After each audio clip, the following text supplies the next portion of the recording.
Savitri, Book 5, The Book of Love, Canto 2, Satyavan. All she remembered on this day of fate, the road that hazarded not the solemn depths, but turned away to flee to human homes, the wilderness with its mighty monotone, the morning like a lustrous seer above, the passion of the summits lost in heaven, the titan murmur of the endless woods.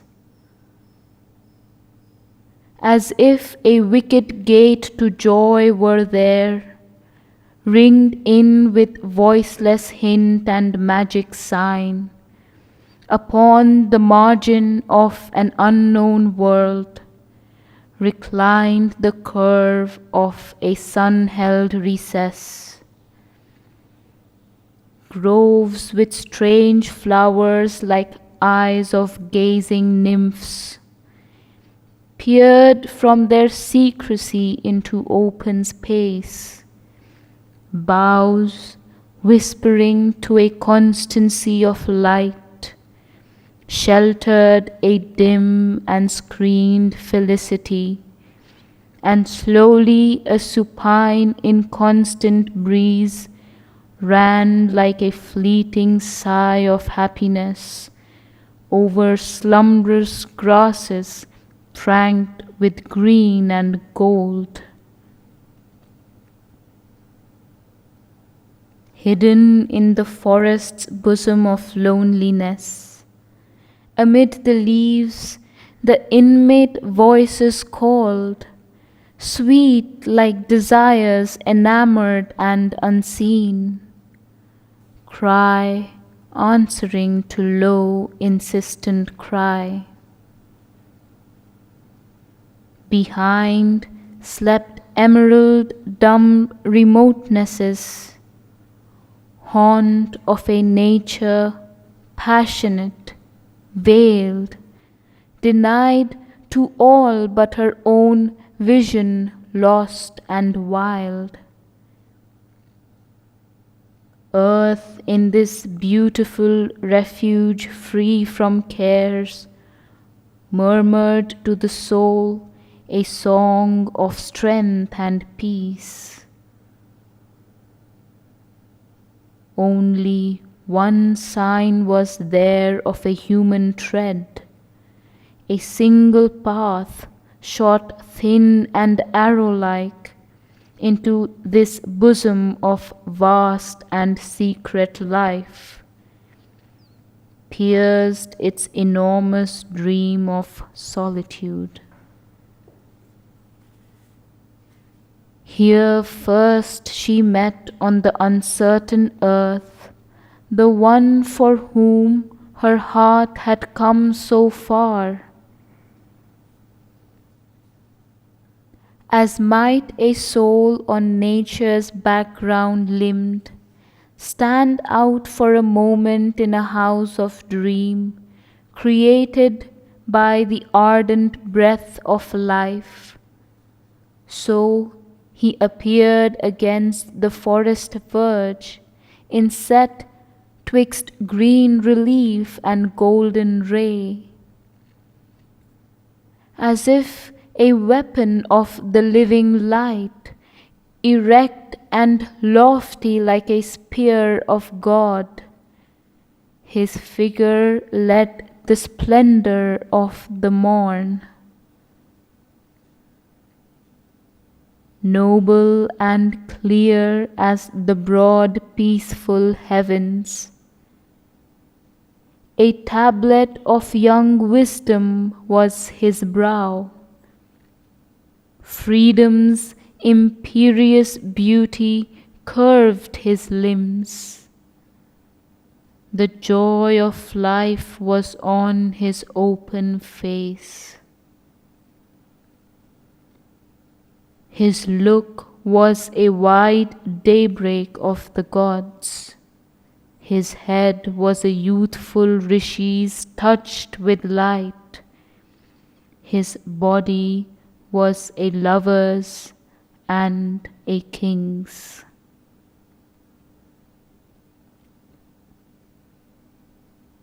In the magnificent dawning of his force, built like a moving statue of delight, he illumined the border of the forest page.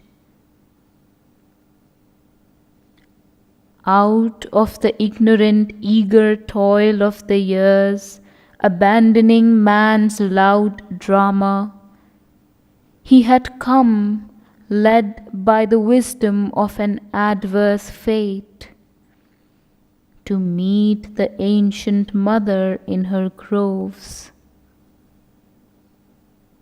In her divine communion, he had grown a foster child of beauty and solitude, heir to the centuries of the lonely wise, a brother of the sunshine and the sky, a wanderer communing with depth and march, a Veda knower of the unwritten book, perusing the mystic scripture of her forms. He had caught her hierophant significances, her sphered immense imaginations learned, taught by sublimities of stream and wood, and voices of the sun and star and flame, and chant of the magic singers on the boughs, and the dumb teaching of four-footed things.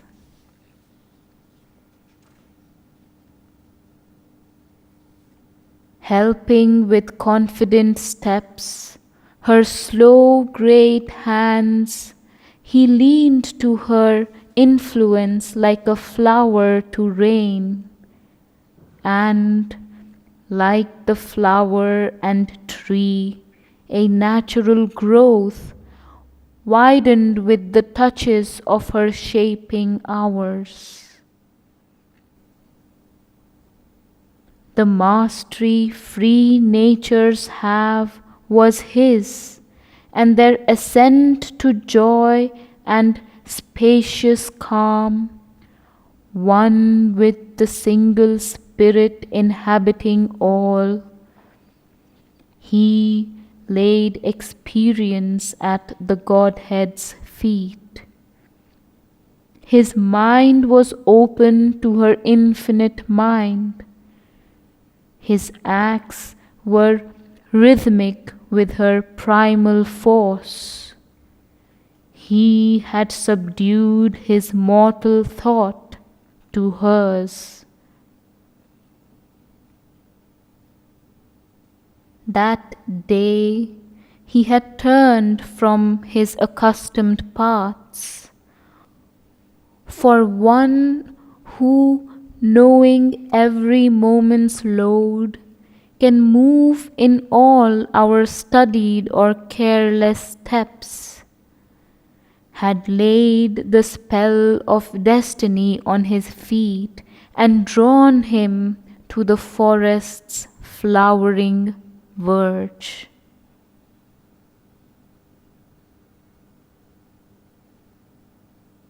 At first, her glance that took life's million shapes, impartially to people its treasure house, along with sky and flower and hill and star, dwelt rather on the bright harmonious scene.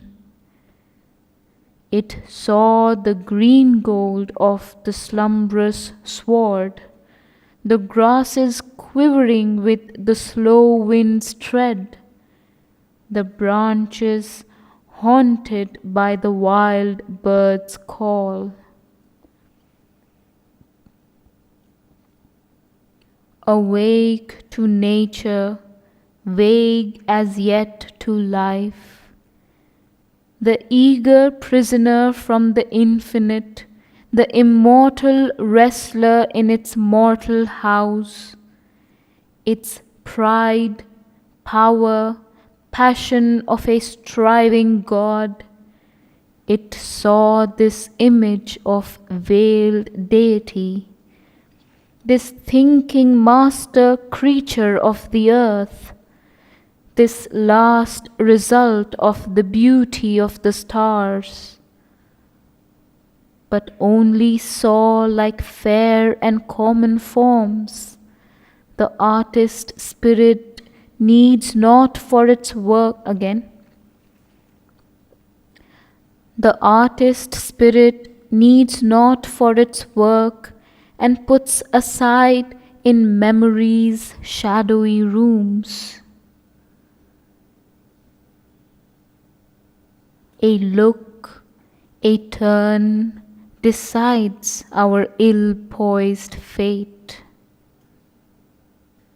Thus, in the hour that most concerned her all, wandering unwarned by the slow surface mind, the heedless scout beneath her tenting lids admired indifferent beauty and cared not to wake her body's spirit to its king.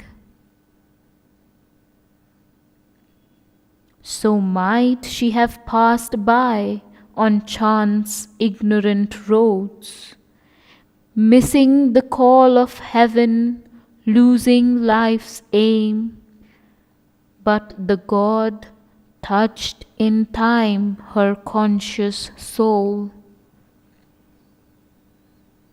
Her vision settled, caught, and all was changed.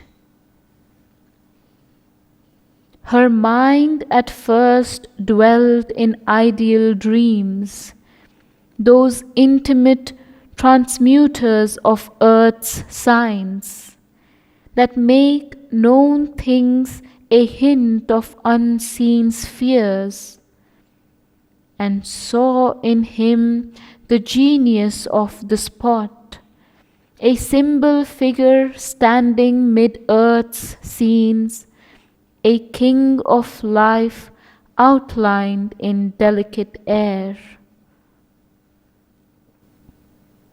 Yet this was but a moment's reverie, for suddenly her heart looked out at him, the passionate seeing used thought cannot match, and knew one nearer than its own close strings. All in a moment was surprised and seized, all in inconscient ecstasy lain wrapped, or under imagination's coloured lids held up in a large mirror air of dream, broke forth in flame to recreate the world, and in that flame to new things she was born. A mystic tumult from her depths arose, hailed, smitten, erect like one who dreamed at ease. Life ran to gaze from every gate of sense. Thoughts indistinct and glad in moon-mist heavens, feelings as when a universe takes birth, swept through the turmoil of her bosom's space, invaded by a swarm of golden gods. arising to a hymn of wonders priests. Her soul flung wide its doors to this new sun. An alchemy worked, the transmutation came. The missioned face had wrought the master's spell. In the nameless light of two approaching eyes, a swift and fated turning of her days appeared and stretched to a gleam of unknown worlds. Then, trembling with the mystic shock, her heart moved in her breast and cried out like a bird who hears his mate upon a neighboring bough. Hooves trampling fast, wheels large again.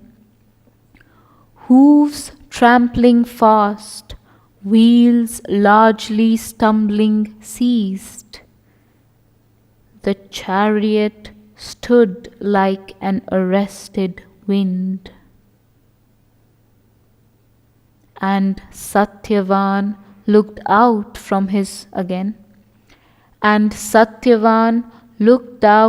his soul's doors and felt the enchantment of her liquid voice fill his youth's purple ambience, and endured the haunting miracle of a perfect face.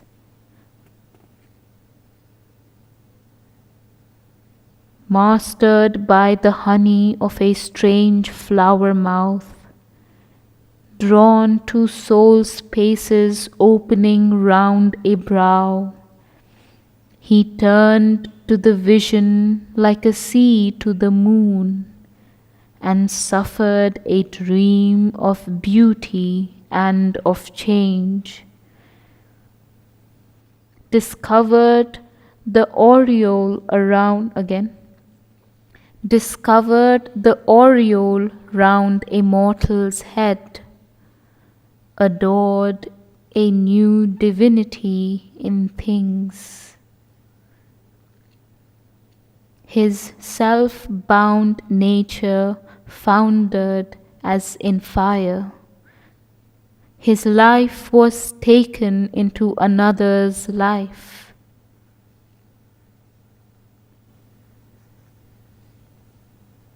The splendid lonely idols of his brain fell prostrate from their bright sufficiencies, as at the touch of a new infinite, to worship a Godhead greater than their own. An unknown imperious force drew him to her. Marveling, he came across the golden sword. Gaze met close gaze and clung in sight's embrace. A visage was there, noble and great and calm, as if encircled by a halo of thought, a span, an arc of meditating light, as though some secret nimbus half was seen. Her inner vision, still remembering, knew a forehead that wore the crown of all her past. Two eyes, her constant and eternal stars, comrade and sovereign eyes that claimed her soul. Lids known through many lives, large frames of love.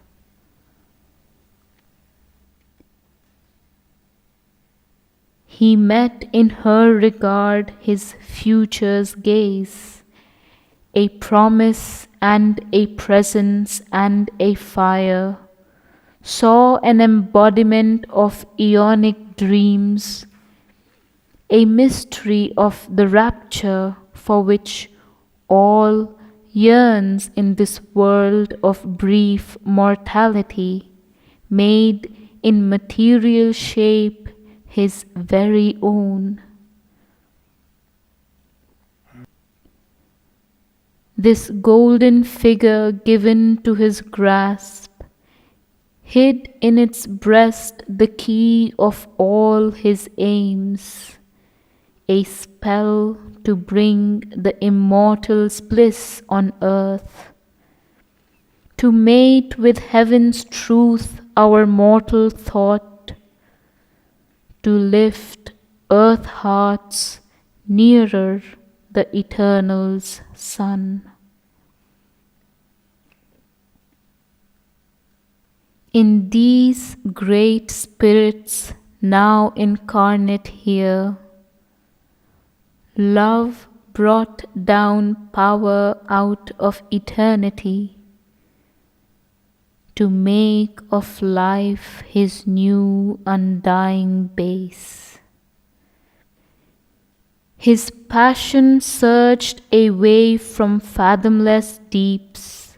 It leaped to earth from far forgotten heights, but kept its nature of infinity.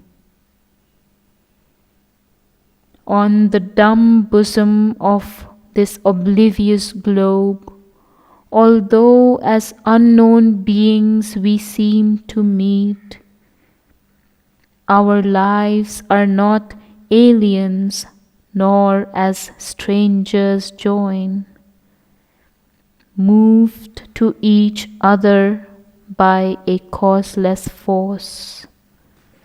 The soul can recognize its answering soul across dividing time and on life's roads, absorbed, rapt traveler, turning it recovers familiar splendors in an unknown face, and touched by the warning finger of swift love, it thrills again to an immortal joy, wearing a mortal body for delight.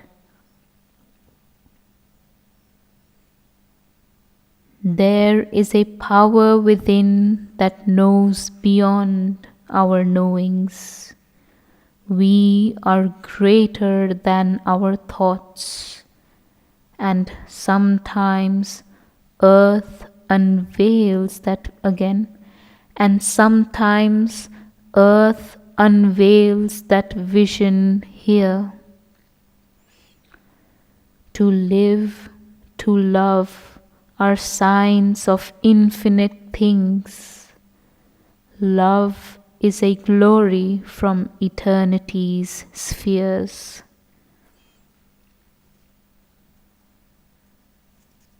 Abased, disfigured, mocked by baser mites that steal his name and shape and ecstasy, he is still the Godhead by which all can change. A mystery wakes in our inconscient stuff. A bliss is born that can remake our life. Love dwells in us like an unopened flower, awaiting a rapid moment of the soul. Or he roams in his charmed sleep mid thoughts and things. The child God is at play. He seeks himself in many hearts and minds and living forms. He lingers for a sign that he can know, and when it comes, wakes blindly to a voice, a look, a touch, the meaning of a face. His instrument, the dim corporeal mind of celestial insight, now forgetful grown. He seizes on some sign of outward charm to guide him mid the throng of nature's hints, reads heavenly truths into earth's semblances, desires the image for the Godhead's sake, divines the immortalities of form, and takes the body for the sculptured soul.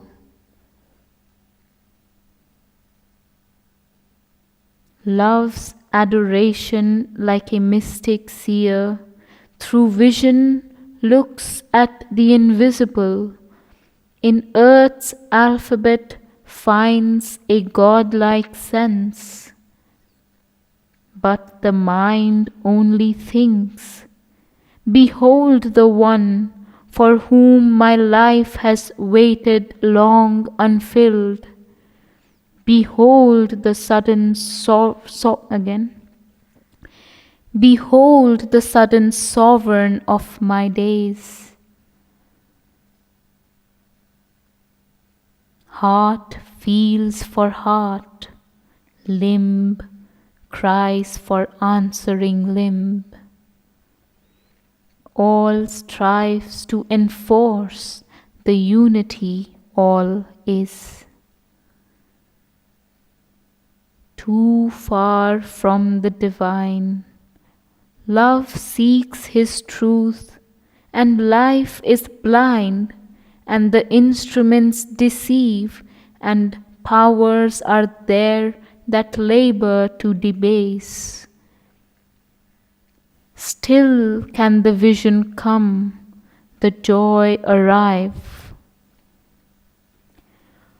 Rare is the cup fit for love's nectar wine, as rare the vessel that can hold God's birth.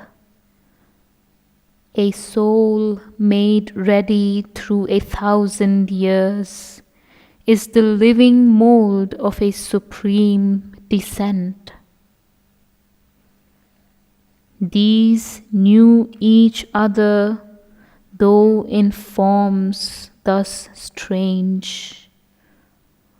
Although to sight unknown, though life and mind had altered to hold a new significance, these bodies summed the drift of numberless births, and the spirit to the spirit was the same. Amazed by a joy for which they had waited long, the lovers met upon their different paths, travelers across the limitless plains of time, together drawn from fate-led journeyings, in the self-closed solitude of their human past, to a swift, rapturous dream of future joy, and the unexpected present of these eyes. By the revealing greatness of a look, form smitten, the spirit's memory woke in sense. The mist was torn that lay between two lives, her heart unveiled, and his to find her turned.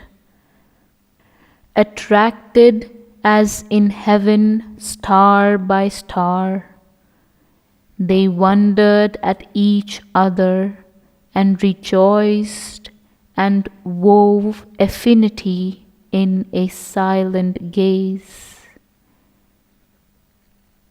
A moment passed that was eternity's ray.